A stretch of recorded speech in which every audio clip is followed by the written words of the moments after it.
Hi, it's Lorda Rasmussen, and I'm speaking to you from my office in Costa Rica. And I want to talk to you about some lessons I've learned by talking to people online. Now, we talked the last week about prospecting online. So you're going to be having conversations if you're prospecting online, which you have to do if you're social isolating. So this is a great opportunity for you to think about how you come across to that other person.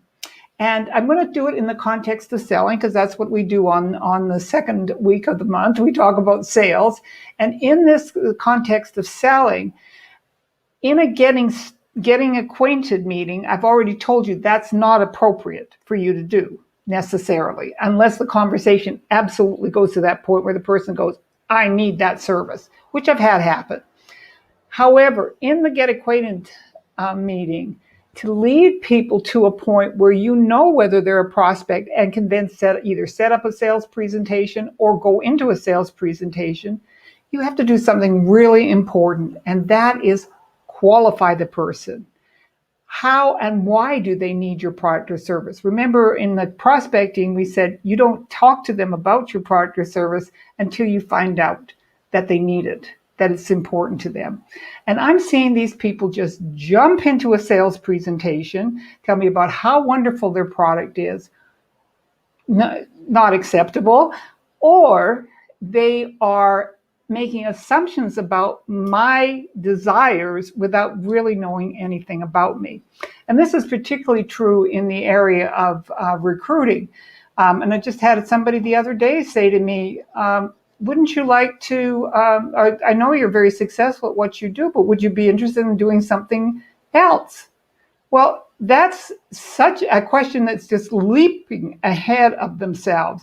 What they should have been doing is finding out how I felt about my current situation.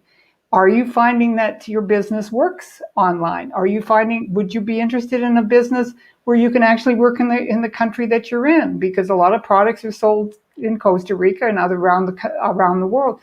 So it would have been good for that person to know whether or not I would be open to a new opportunity before she asked. Because of course, when you don't do it in a proper way, it turns the person off. So I just want you to think about the way you're coming across. One of the best things you can do if you're doing Zoom meetings, well, you can do this on the phone as well, is record them. Record your conversation. So if you are on the phone, you can have another phone there and record it, or you can record on that phone.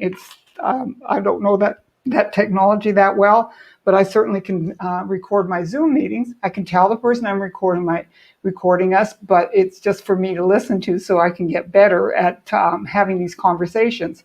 But that way, I want you to record yourself and then really hear what it is that you're saying. Find out what you might have done differently in that conversation. Maybe asking some preparatory questions before you go into your sales presentation. And in doing so, I think you're going to find that you have more productive conversations and make some sales and recruit some people.